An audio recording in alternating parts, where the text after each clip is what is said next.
তো আল্লাহ বলেন ইন্নাকা কাদিফান ইলা রাব্বিকা কাদহান ফামুলাকি, হে মানুষ তুমি তোমার রবের কাছে পৌঁছা পর্যন্ত কঠোর পরিশ্রম করতে হবে, তারপরে তুমি তোমার রবের সাক্ষাৎ পাবে। তার মানে এই দুনিয়াটা হচ্ছে পরিশ্রমের জায়গা প্রিয় ভাইরা। এখানে পরিশ্রম না করলে সফলতার দেখা মিলে না। বাঁচতে হলে, সারভাইভ করতে হলে, টিকে থাকতে হলে আপনাকে পরিশ্রম করতে হবে। এই পৃথিবীতে কেউ কাউকে জায়গা করে দেয় না, এখানে জায়গা করে নিতে হয়, ঠিক কিনা বলেন?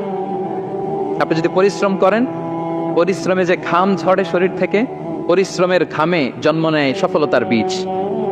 আপনি যখন হাড় ভাঙ্গা পরিশ্রম করবেন, এই পরিশ্রমের যে লোনা পানি বেরোবে, যে ঘাম বেরোবে, এই ঘামেই জন্ম নেয় সফলতার বীজ। এবং সফলতার কোনো শর্টকাট হয় না প্রিয় ভাইরা। অনেকে অল্পতে সফল হতে চায়, শর্টকাট খুঁজে, আসে না? নাই না, সফলতার জন্য আপনাকে লং কাটে যেতে হবে। ওখানে কোনো লিফট থাকে না, সিঁড়ি বেয়ে উঠতে হয়। অনেকে চায় যে সফলতার লিফটে উঠবো, সুইচ চাপবো, সাকসেসফুল ইন লাইফ। না, এত সহজ না, আপনাকে সিঁড়ি বেয়ে উঠতে হবে। তাহলে পরিশ্রমের কোনো বিকল্প নেই। এই দুনিয়াটা হচ্ছে পরিশ্রমের জায়গা, সংগ্রামের জায়গা।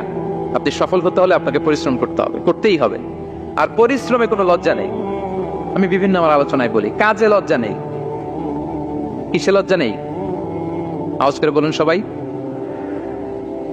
কাজে লজ্জা নেই। লজ্জা হচ্ছে অলসতায়, লজ্জা হচ্ছে হাত পাতায়, লজ্জা হচ্ছে অকর্মণ্যতায়।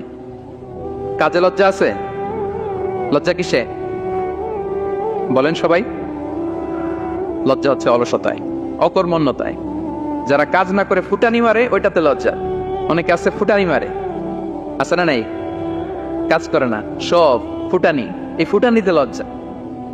কিন্তু পরিশ্রমে কোনো লজ্জা নেই। এজন্য আল্লাহ তাআলা বললেন, ইয়া আইয়ুহাল ইনসান ইন্নাকা কাদিহুন ইলা রাব্বিকা কাদহান